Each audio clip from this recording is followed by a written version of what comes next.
अस्सलामुअलैकुम। Muzammil सोहवर्दी official YouTube channel के साथ मैं हूँ आपकी मेज़बान इकरार रियाज़। हमारे साथ मौजूद है मुज़म्मिल सोहवर्दी। अस्सलामुअलैकुम, क्या हाल है आपका? वालेकुम सलाम। बिल्कुल ठीक। आप सुनाएं, कैसी तबीयत है आपकी? मैं ठीक, अल्लाह पाक का शुक्र है सर। आई एम श्योर कि हमारे नाज़रीन भी खैर-ओ-आफ़ियत से होंगे। मुज़म्मिल साहब, व्लॉग का आगाज़ करेंगे। बड़ी दिलचस्प सूरत-ए-हाल आज पैदा हुई। कौमी असम्बली के इजलास में पीपल्स पार्टी ने वॉकआउट किया। उनका मौक़िफ़ बड़ा सिंपल था कि शहबाज शरीफ हुकूमत ने सदर आसिफ अली ज़रदारी के दस्तखत के बगैर ही सदारती ऑर्डिनेंस जारी कर दिया। इसी वजह से वो वॉकआउट कर रहे हैं। क्या मामला है? अच्छा, अब सूरत हाल ये है कि दूसरी तरफ सदर ने उस ऑर्डिनेंस पे दस्तखत कर दिए हैं। अगर पीपल्स पार्टी ने वॉकआउट करना था, कह रहे हैं कल भी वॉकआउट करेंगे, तो सदर को चाहिए था कि उस ऑर्डिनेंस पे दस्तखत ना करते आज। हुँ। सदर को चाहिए था कि वो उसको वापस भेज देते। 14 दिन रख करके जाएँ, मैं नहीं ऑर्डिनेंस जारी करता। दोबारा कॉपी ना पास करके दोबारा भेजती। एक तरफ सदर तो हुकूमत के साथ ताउन करते जा रहे हैं, उन्होंने बैक डेट पे समझे दस्तखत कर दिए, आज आकर दस्तखत कर दिए हैं, और दूसरी तरफ पीपल्स पार्टी एहतजाज कर रही है। हुँ। अभी इसको आप क्या कह सकते हैं? इसको आप सियासत कह सकते हैं कि एक तरफ सदर साहब जो हैं वो हुकूमत का काम भी कर रहे हैं और दूसरी तरफ कौमी असम्बली में हुकूमत को गंदा करने का काम भी जारी है, जो कि पीपल्स पार्टी की इस वक्त पॉलिसी है कि अंदर से वो हुकूमत के साथ मिले हुए हैं।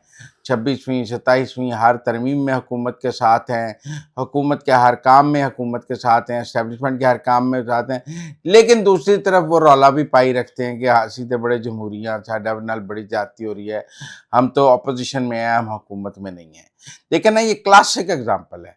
सदर साहब ने दस्तखत कर दिया आज आके, बाद में आकर वो बिजी थे बहन की बेटी की शादी में, इतने दिन उन्होंने डाक नहीं देखी, उन्हें कैबिनेट ने भिजवाया हुआ था, उन्होंने इतने दिन उसको पेंडिंग रखा, कैबिनेट ने उस पर अमल कर लिया कि ठीक है सदर आज जब वो आए तो उन्होंने दस्तखत कर दिए।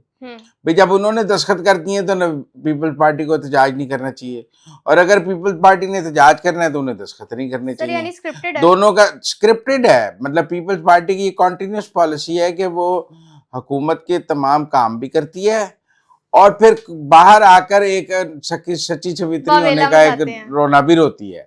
मेरे ख्याल में लोग उनकी इस पॉलिसी को जान गए हैं कि उनके कॉल ऑफ फेल में तजाद है, वो डबल गेम करते हैं, और ये भी डबल गेम की एक क्लासिक एग्जाम्पल है। मुज़म्मिल साहब, बाबर सलीम सवाती कहते हैं कि केपी असम्बली के डिप्टी सेक्रेटरी ने खत लिखा है कोर कमांडर पेशावर को और कहा है कि अरकान असम्बली आपसे ब्रीफिंग चाहते हैं। सवाल बड़ा सीधा है, क्या उनका मजाज है कि वो कोर कमांडर के साथ डायरेक्ट खत खताबत कर सकते हैं? लेकिन खत तो कोई भी किसी को लिख सकता है। खत लिखने पर तो कोई पाबंदी नहीं है ना। खत खत लिखने के बाद उस खत तो इमरान खान ने भी 3 आर्मी चीफ को लिखे थे, खुले खत। उससे क्या हो गया? अब सवाल ये ज़रूर है कि क्या कोर कमांडर केपी असम्बली को ब्रीफिंग देने आएंगे? मुझे नहीं लगता वो आएंगे। ये रवायत नहीं शुरू की जाएगी कि कोर कमांडर्स जो हैं वो मुतलका सूबाई असम्बलियों को जाकर ब्रीफिंग दें। अगर ब्रीफिंग देनी होगी तो जीएचक्यू से दी जाएगी। अगर ब्रीफिंग देने का कोई काम होगा तो वो जीएचक्यू से होगा और वो फील्ड मार्शल आसिम मुनीर ही करेंगे। आप देखें जब कौमी असम्बली में भी ब्रीफिंग दी के जाती है तो आर्मी चीफ और डीजी आईएसआई होते हैं, कोर कमांडर पिंडी तो आकर नहीं देते हैं ना। इसी तरह मुतलका कोर कमांडर्स आकर भी नहीं देते हैं कि जी पेशावर के कोर कमांडर आ रहे हैं, बलूचिस्तान के आ रहे हैं, ऐसा नहीं होता। फौज की एक कमान है और उस कमान का एक निज़ाम है। मुझे नहीं लगता कि कोर कमांडर पेशावर जो हैं वो केपी असम्बली को आकर ब्रीफिंग देंगे। फ़ौज ऐसी रिवायत नहीं डालेगी, फिर कल को कराची वाली लिख देंगे, सिंध वाले लिख देंगे कि कराची का कोर कमांडर आकर दे, बलूचिस्तान वाले लिख देंगे बलूचिस्तान का कोर कमांडर दे, और पंजाब में तो 5 कोर कमांडर हैं, वो पाँचों को बुलाना शुरू कर देंगे। फिर आज़ाद कश्मीर की असम्बली आज़ाद कश्मीर के मंगला वाले कोर कमांडर को बुला लेगी, तो ये तो एक पंडोरा बॉक्स खुल जाएगा। हर कोर कमांडर हर असम्बली में जाकर ब्रीफिंग देता रहेगा, पता लगेगा रोज़ सुबह कोर कमांडर साहब ने फाइल उठाई हुई है और वो कह रहे हैं कि मुझे आज असम्बली ने बुलाया हुआ है। मुझे नहीं लगता ये मुमकिन है। तो मुज़म्मिल मुझे साहब, लगता है ये पॉलिटिकल स्टंट है। अगर उनको कोई ब्रीफिंग चाहिए होगी तो वो उसका मिजाज फोरम जीएचक्यू है, फील्ड मार्शल हैं, या वो किसी को नामजद करेंगे, और यहाँ आईएसआई ब्रीफिंग देती है, उसमें डीजी आईएसआई आते हैं। लेकिन मुझे नहीं लगता कि इस तरह कोर कमांडर्स को बराह रास्त कहा जाएगा कि आप जाके मुतल्लिका असम्बलियों को ब्रीफिंग दें। वो असेस ज़रूर करते हैं फील्ड मार्शल को जब वो कोई काम कर रहे हों, लेकिन मुझे नहीं लगता डायरेक्ट ब्रीफिंग के लिए इजाज़त यानी दी जाए। स्टंट के अलावा कुछ नहीं और खत नहीं, लिखने में मुझे नहीं कोई लगता बुराई फ़ौज ये नहीं है। पंडोरा बॉक्स खोलेगी कि उसके कोर कमांडर जाकर असम्बलियों से ब्रीफिंग दें और वहाँ एम्बैरस होते फिरें, सवालों के जवाब देते फिरें। इस काम के लिए या तो फील्ड मार्शल खुद होंगे या फ़ौज का कोई निज़ाम होगा। इस तरह कोर कमांडर्स को ये डेलीगेट नहीं किया जा सकता। मुज़म्मिल साहब, सीएम केपी सुहेल खान अफरीदी साहब से डीजीआईएसपीआर से रिलेटेड जब सवाल किया गया तो उनकी जानिब से कहा गया उसने यानी डीजीआईएसपीआर ने बड़ी नीच हरकत की है। 1947 से लेकर 2025 तक किसी भी इदारे के फर्द ने ये सबसे बड़ा झूठ बोला है और ये हमें दहशतगर्दों से मरवाना चाहता है। फिर हमने दूसरी जानिब हम यही देखते आ रहे हैं, यही पैटर्न है कि जब भी केपी में कोई कार्रवाई होती है दहशतगर्दों के खिलाफ तो सीएम केपी की जानिब से इसकी मुखालफत की जाती है। क्या कमेंट करेंगे? मेरे ख़्याल में सुहेल अफरीदी साहब जो है ना, उन्हें अपनी गुफ्तगू और अल्फाज के चुनाव को समझना होगा। हुँ, पहले उन्होंने कुत्तों वाली बात की, उसके जवाब में कुत्तों वाला जवाब आया। अब वो नीच वाली बात कर रही हैं तो नीच वाला काम आया। पहले उन्होंने एक सवाल किया कि हम इजाज़त नहीं देंगे, तो आगे से जवाब आया कि तुम होते कौन हो? देखो ना, ये तुर्की ब तुर्की जवाब आ रहे हैं। जिस किस्म की ज़ुबान सुहेल अफरीदी इस्तेमाल कर रहे हैं, दूसरी तरफ से भी उसी किस्म की ज़ुबान में जवाब दिया जा रहा है। अब ये कोई अच्छा माहौल तो यकीनन नहीं है, हुँ, लेकिन मुझे ऐसा लगता है सुहेल अफरीदी इस लड़ाई को बढ़ाना चाहते हैं। उनको शायद इस लड़ाई से फ़ायदा हो रहा है और वो हीरो बन रहे हैं। ये भी एक सवाल हुआ कराची में उनसे कि आपके तो सारे वहाँ ऑपरेशन हो रहा है और आप कहीं नहीं रोकते। उन्होंने कहा मुझसे कोई पूछता ही नहीं है, जब कोई इजाज़त माँगेगा तो मैं उसे रोकूँगा ना, मुझसे तो कोई इजाज़त भी नहीं माँगता। तो अपने सूबे में उनकी रेट इतनी है कि उनको कुछ पता नहीं होता अपने सूबे में क्या हो रहा है, तीरा में क्या हो रहा है, बन्नू में क्या हो रहा है, वज़ीरिस्तान में क्या हो रहा है। आज भी बख्तरबंद पुलिस की गाड़ी पर हमला हुआ है। लेकिन मेरा ज़ाती तौर पे ख़्याल है कि सुहेल अफरीदी साहब को ना अल्फाज के चुनाव सीखने होंगे। उन्हें समझना होगा कि एक वज़ीर आला की ज़ुबान क्या होती है। वो अभी काफ़ी बुज़ारी ज़ुबान इस्तेमाल कर रहे हैं, फिर आगे से जवाब भी वैसा आता है। उन्हें अपने ओहदे का ख़्याल करना चाहिए। मुज़म्मिल साहब, जुडिशल कमीशन ने इस्लामाबाद हाई कोर्ट के 3 एडिशनल जजेस को मुस्तकिल कर दिया है। अब जो हाई कोर्ट में नंबरिंग है जजेस की, ये जो नंबर गेम है, इस पर आप क्या कमेंट करेंगे? नंबर गेम तो वही रही। मज़े की बात ये है कि पीटीआई वाले आज जुडिशल कमीशन के इजलास में ही नहीं आए। हुँ, बैरिस्टर गौहर और बैरिस्टर अली ज़फ़र दोनों ही नहीं आए। उनको था कि खिलाफ वोट डालें, हक में वोट डालें। उन्होंने कहा घर ही बैठे हैं आराम से। तो अगर पीटीआई के लोगों ने पहले भी जब चीफ जस्टिस की तैनाती थी और चीज़ें थी तब भी वो नहीं आई थी, हुँ, पीटीआई ने बाहर रह गए थे। जब भी कोई जुडिशल कमीशन में अहम फैसला होना होता है, पीटीआई वाले जो है ना एब्सटेन कर जाते हैं, ताकि ना हक में वोट डालना पड़े ना खिलाफ वोट डालना पड़े। जो जजेस मुस्तकिल हुए हैं, ये जजेस लाए ही मुस्तकिल करने के लिए गए थे। इनकी तैनाती मुस्तकिल करने के लिए की गई थी। असल तो कहानी है कि कब इस्लामाबाद हाई कोर्ट से जजेस का तबादला होगा। इनकी तैनाती, इनका मुस्तकिल होना कोई खबर नहीं है। खबर तो बाबर सितार का तबादला होगा, खबर तो सुमन राय का तबादला होगा, खबर तो मोहसिन अख्तर कियानी के तबादले की होगी। मुझे ये मुस्तकिल होने की कोई खबर नहीं है। ये तो ड्यू प्रोसेस था, ये होना ही होना था।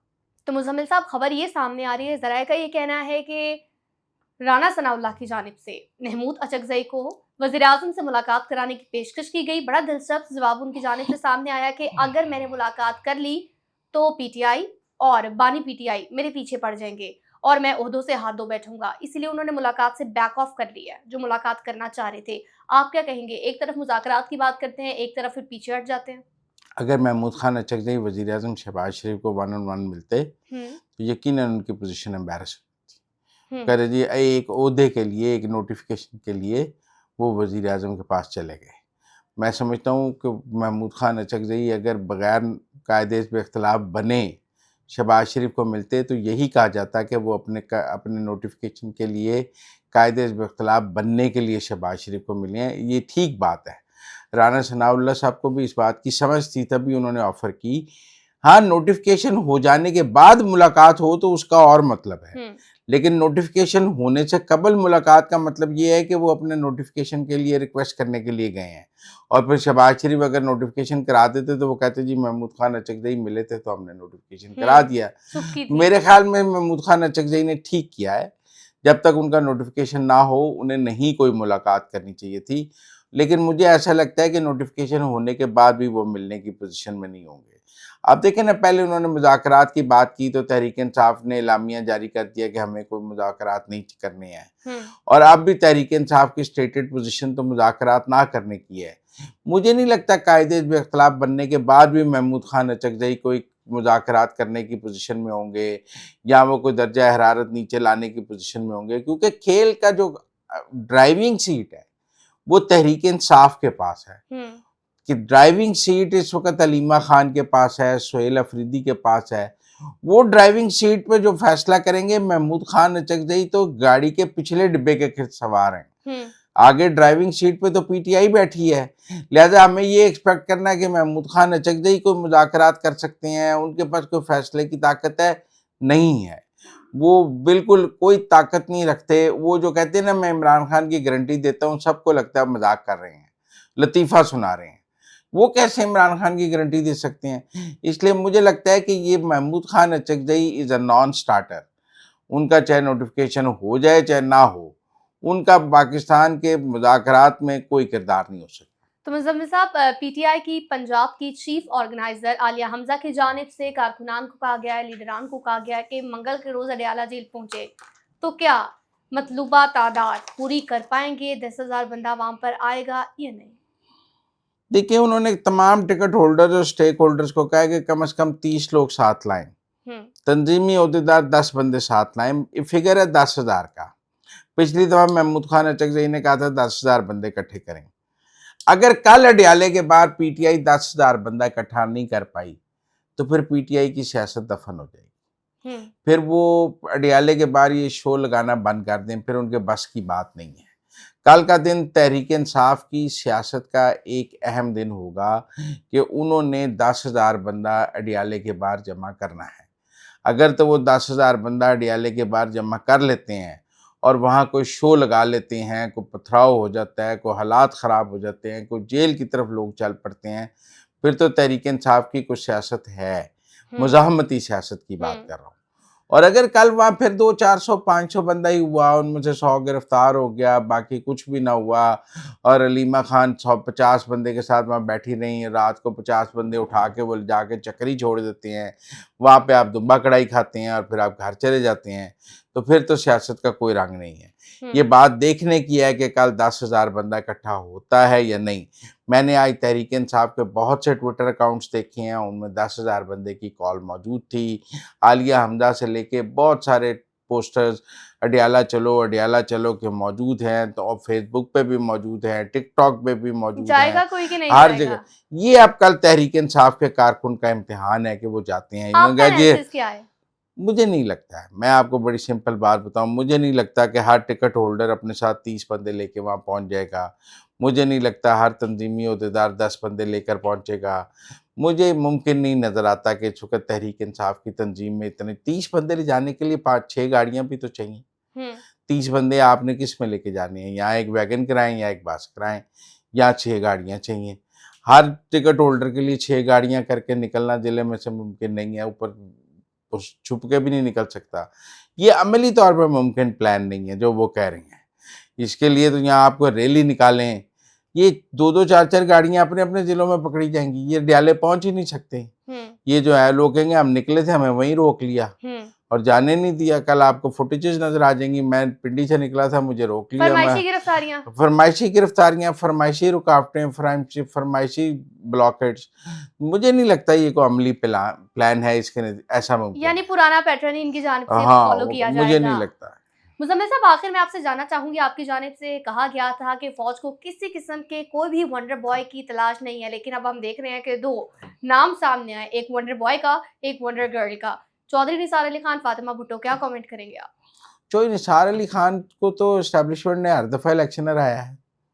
आपको याद है 2018 में जब उनका इंतखाबी निशान जीप था तो DG-ISPR ने कहा था ये हमारी जीप नहीं है, और जब वो हलफ लेने के लिए 4 साल बाद पंजाब असेंबली आए थे तो परवेज इलाही उन्हें हलफ देने के लिए भी तैयार नहीं थे। तो ऐसा वंडर बॉय तो नहीं चल सकता। अगर वंडर बॉय हो तो कम से कम पार्लियामेंट में तो लेके आए ना।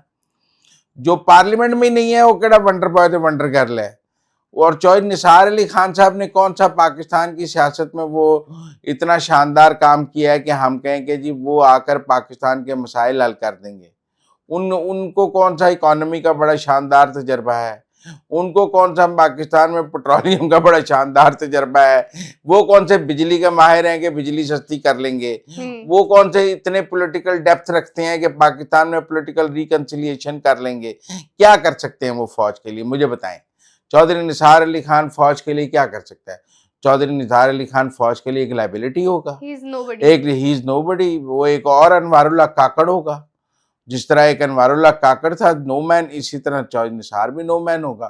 फातिमा भुट्टो भी कोई भी नहीं है, she is not a serious candidate. MNA नहीं इलेक्शन लड़ सकती सिंध में, वो तो खुद सियासत से पीछे हट गई है, उसने जुल्फकार जूनियर को आगे कर दिया है। ये कौन ये नाम फ्लोट करता है? मुझे लगता है लोग लतीफे सुनाते हैं इस नाम पर, फौज की बेइज्जती करते हैं ऐसे नाम सामने लाकर। फौज आपका ख्याल ऐसे नामों पर खेल खेलती है? या लोगों को फौज का नहीं पता या इनका नहीं पता।